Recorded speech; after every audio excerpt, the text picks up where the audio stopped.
안녕하세요, 일렉트로캠입니다. 시작하기에 앞서 구독자님들께 정말 감사드립니다.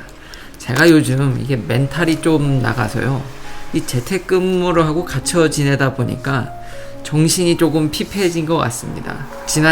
어제 영상에 정말 좋은 조언들 너무 감사드립니다. 그렇죠, 주식에 대해서는 저는 절대 전문가가 아니기 때문에 앞으로 더욱더 조심하고 자제하도록 하겠습니다. 원래 제가 잘하던 기술 위주로 계속 이야기를 풀어가도록 하겠습니다. 제가 또 이렇게 정신이 약간, 그러니까 멘탈이 조금 나가게 된 게 또 하나는, 원래 지금쯤이면 제가 모델 Y 리뷰랑 캐나다도 좀 여행을 간다든지, 장인어른만 캐나다를 못 가셨거든요. 그런 것들이 있었는데 한번 영상으로 이렇게 찾아뵙고 싶었었는데 계획대로 잘 되지 않았죠. 지금 현 상황이 그냥 갇혀 지내게 만드니까요. 심지어는 지금 다른 주도 넘어가기가 쉽지 않습니다. 국경은 둘째 치고라도요. 그래서 앞으로도 저는 계속 이렇게 이야기를 할 수밖에 없을 것 같습니다. 혹시 영상을 기다리시는 분들은 다른 좋은 유튜버 분들이 굉장히 많습니다. 아주 테슬라의 그런 상세하고 자세한 리뷰들이 많으니까 그쪽을 많이 참고해 주시면 감사하겠습니다. 그리고 아직 헛슨강뿐만 아니라 저 앞에 바닷물도 매우 차다는 걸 잘 알고 있습니다. 구독자님들의 소중한 조언 깊게 새겨 듣도록 하겠습니다. 저의 이 깝깝함을 달래기 위해 비록 방구석에 있지만 여행 계획은 세워볼 수 있지 않습니까? 원래 계획했던 캐나다보다 기왕 이렇게 그냥 계획만 할 거면 슈퍼차저를 이용해서 어디 한번 미국 최남단인 키웨스트까지 한번 로드트립 계획을 한번 알려드리려고 하겠습니다. 테슬라 홈페이지에 가면 친절하게 로드트립 플래너를 짤 수가 있습니다. 슈퍼차저를 어디서 이제 써야 되는지, 목적지와 이제 출발지를 적으면 이렇게 플랜을 짜줍니다. 대략 코스를 보면은 약 한 30시간이 걸리네요. 뭐 중간중간 슈퍼차저를 계속 충전해야 되기 때문에 시간이 더 걸리겠죠. 똑같이 이제 테슬라는 구글맵을 쓰기 때문에 구글맵에서 같은 거리를 측정해 보면요, 차로 23시간을 가야 된다고 나와 있습니다.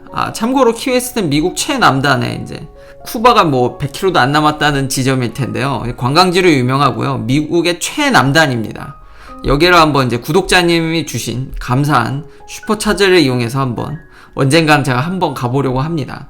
거리는 1500마일이기 때문에 지금까지 7명 정도가 제 리퍼럴 코드를 이용해서 인도를 받으셨는데요. 정말 감사드립니다. 그럼 왕복하면 3000마일이 좀 넘을 테니까 충분히 주신 슈퍼차저로 갈 수 있겠죠. 기회가 된다면 진짜 영상으로 이걸 남기고 싶네요. 근데 일단 안타깝게 제가 조금 테슬라가 지원해준 로드트립 플래너를 조금 비판을 해보자면 가스 세이빙이 37불이랍니다. 진짜? 이게 37불이 나올 수가 현재는 없을 거라는 걸 제 조금 과거 영상을 보시면 아실 수 있으시겠죠, 구독자님들께서는. 왜냐하면 이거 파인 프린트를 잘 찾아보면은 슈퍼차저는 킬로와트당 26센트로 해놨고요. 지금 이 조건은 여기 로드트립 플래너를 가면은 차를 설정할 수 있는데 당연히 모델 3 롱 레인지로 해놨습니다. 보면 그런 비교 대상이 이 마일 퍼 갤론인데요.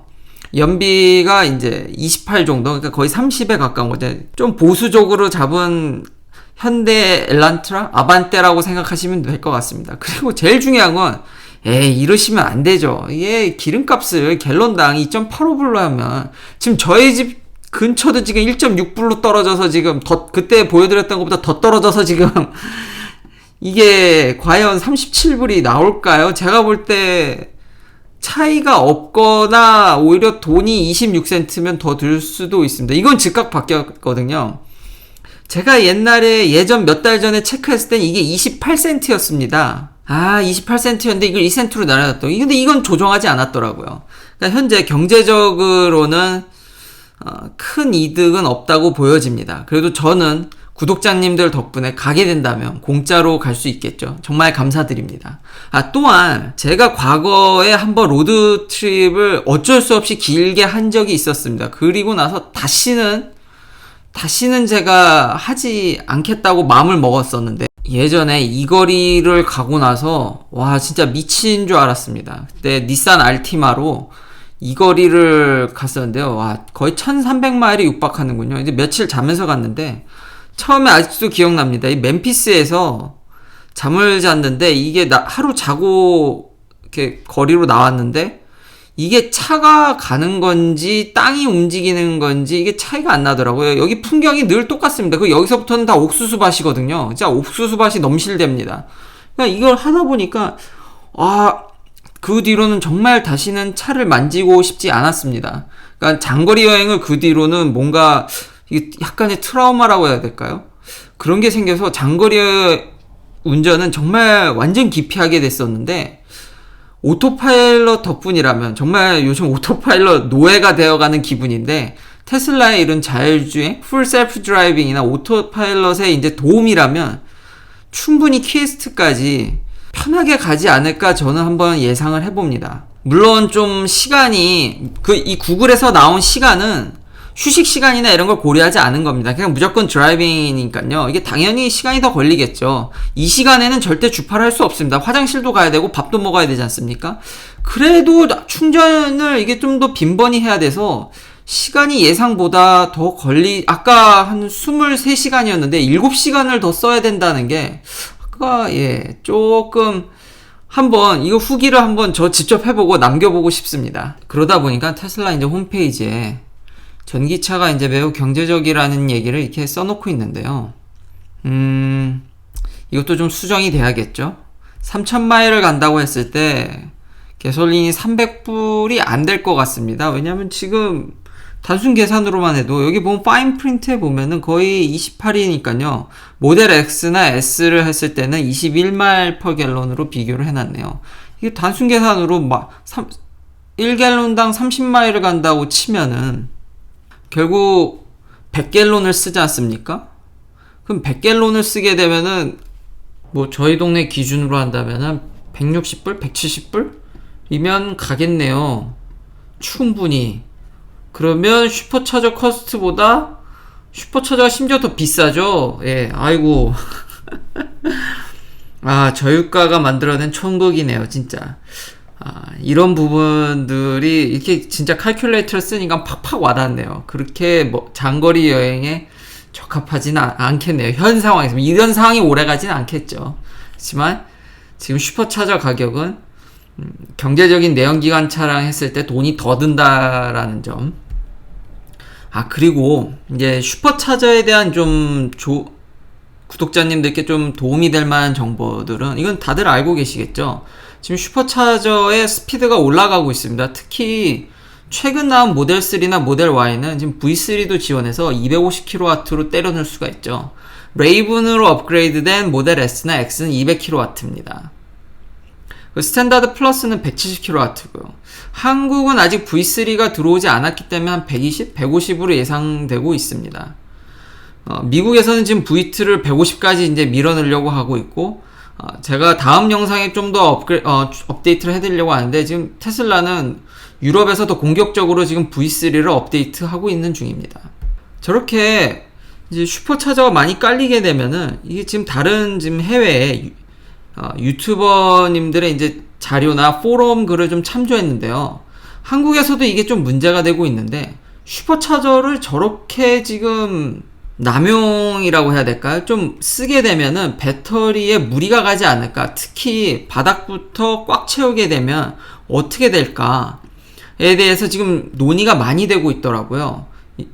이거는 지금 루머나 어떤 개인적인 경험을 공유한 거기 때문에 100% 신뢰는 힘들지만 그래도 좀 알려드리면은 지금 대체적인 중론이 꼭 필요할 때가 아니면 슈퍼차저를 쓰지 말라는 의견이 많습니다.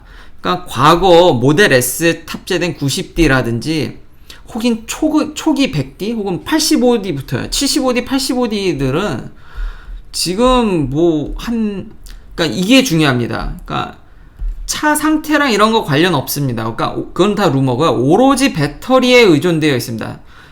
그러니까 DC 패스트 차징으로 벌써 2000kW만 넘어도 D 레이팅이 생기기 시작한답니다. 그러니까 속도가 주는 거죠. 벌써 2000kW, 2600kW만. 이거는 여러분이 집에서 가정이라든지 혹은 이렇게 집밥이라고 하죠. 그런 AC는 포함되지 않은 겁니다. 그러니까 오로지 DC 패스트로 최대치로 그러니까 거의 밑바닥부터 거의 때려넣기 시작하면은 2000km 2000kW만 넘어도 그래서 D레이팅이 터지는 거죠. 뭐 어떤 분들은 만에서 터진다고 하는데, 이게 테슬라가 점점 이제 나중에 나온 차들은, 역시 테슬라는 전기차답게 약간 전자기기 같은 거죠. 나중에 나온 차들이 주행거리만 는 게 아니라, 모델 S 같은 경우는 100D로 이제 주행거리만 는 게 아니라 이런 D 레이팅도 더 늦게 터집니다. 그래서 초기 차들은 벌써 대충 계산해 보면 한 4만 킬로부터 터집니다. 그러니까 오롯이 만약에 슈퍼차저를 과용했다고 치면요. 그럼 속도가 지금 모델 S나 이런 친구들은 100을 못 넘죠. 그러니까 90에서 지금 95 정도 나온다고 지금 해외나 미국에서도 좀 보고되고 있습니다. 모델 3는 역시 나중에 나온 애답게 훨씬 더 그게 늦게 터집니다. 그러니까 2만 킬로와트는 가야지 그런 현상이 생기는 걸로 알려져 있고요.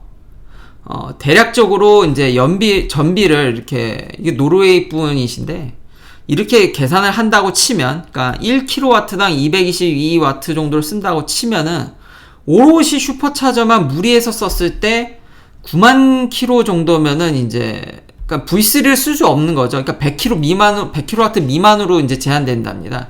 그래서 타이틀이 95kW로 이제 제한된다는 이야기입니다. 예, 다시 한번 잘 정리해드리면, V3 슈퍼차저가 생긴다 할지라도 자기 차 상태에 따라서 이 레이스를 다 못 먹을 수 있습니다. 그러니까 너무 남용하게 되면, 특히 이 유튜버 분은 모델 X 같은 경우는 늘상 토잉을 하고, 뭐 이분 영상 보면 참 재밌습니다. 뭐 1000km를 얼마나 빨리 갈까, 빨리 그 초반에 그 슈퍼차저가 빨리 충전되는 걸 이용해서 1000km를 내가 얼마나 빨리 주파할 수 있을까, 뭐 그런 것도 테스트하고 굉장히 이제 남용을 해서 쓰신 거죠. 그리고 나서 이 사실을 알게 된 이후로 그 테스트를 이제 중지하셨습니다. 차에 데미지가 많이 가셔서요. 또한 노르웨이에서는 꼭 필요한 경우, 그러니까 그렇다고 해서 지금 한국에 계신 구독자분들이 너무 염려할 필요는 없을 것 같습니다. 하지만 진짜 그러니까 집밥을 쓰지 않고 계속 무리해서 슈퍼차저를 계속해서 쓰다 보면은, 특히 초기 모델들은 모델 S나 X 같은 경우는 지금 V2 맥시멈 속도도 도달할 수가 없습니다. 90 정도에서는 다 쓰는 게 보편적으로 지금 알려져 있고요. 모델 3도 무리해서 쓴다면은 95에서 멈출 확률이 높습니다. 근데 집밥을 주로 쓰신다면은 뭐 그 현상이 7년 안에는 오지 않을 것이니까 너무 걱정할 필요는 없으신데, 이게 한국은 이게 공짜란 말이죠. 미국은 이게 저희 집에서 좀 거리도 있고 이러다 보니까 이게 좀 편의가 좀 떨어져서 저도 잘 안 쓰고 있는데, 저렇게 장거리 가지 않는 한은, 그러니까 슈퍼차저는 그 본연의 목적에 맞게 내가 장거리 여행을 갈 거면 무조건 써야죠. 없으면 갈 수가 없는데, 그건 당연한 거고요.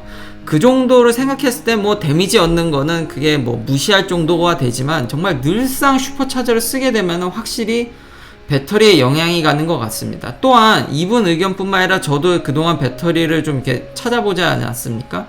그럼 저의 경험으로 봤을 때 딱히, 그러니까 90% 아래면은 별 문제가 없는 것 같습니다. 그러니까 충전, State of Charging보다 SOC보다는 역시 빨리 이 충전을 하냐 안 하냐, 이게 고압으로 넣게 되면은 전자가 빠른 속도로 들어가게 되면서 결국 이 배터리가 과열되게 되고, 그 안에서 이제 다른 화학 반응을 더 유도하기가 높기 때문에요.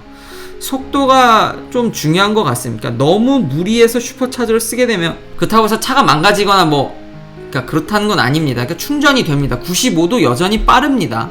다른 영상에서 이제 업데이트를 하려고 하는데, 지금 여전히 지금 이런 사태로 인해서 테슬라 말고는 딱히 인프라를 열심히 하려는 회사가 없습니다. 유럽에서도 지금 이야기가 나오는 게, 슈퍼차저를 까는 건 테슬라가 여전히 독보적이고요. 그러다 보니까 이제 이런 남용하는 것도 이제 쉽게 이제 데이터들이 나오는 것 같은데, 결론은 목적에 맞게 쓰는 게 맞다는 겁니다. 너무 과용하게 되면 95도 빠르지만, 다른 경쟁사에 비해서 여전히 95kW도 굉장히 빠른 겁니다. 굉장히 빠르지만 V3 슈퍼차저의 그런 아주 빠른 거를 맛보지 못할 확률이, 맛보지 못하실 수도 있습니다. 그렇다고 해서 뭐 기피하실 건 아니지만 용도에 맞게 적당히 쓰시면 즐거운 테슬라 라이프가 되지 않을까 생각됩니다. 시청해주셔서 감사합니다. 구독, 좋아요 부탁드립니다. 다음에도 테슬라 관련 이야기로 찾아뵙겠습니다.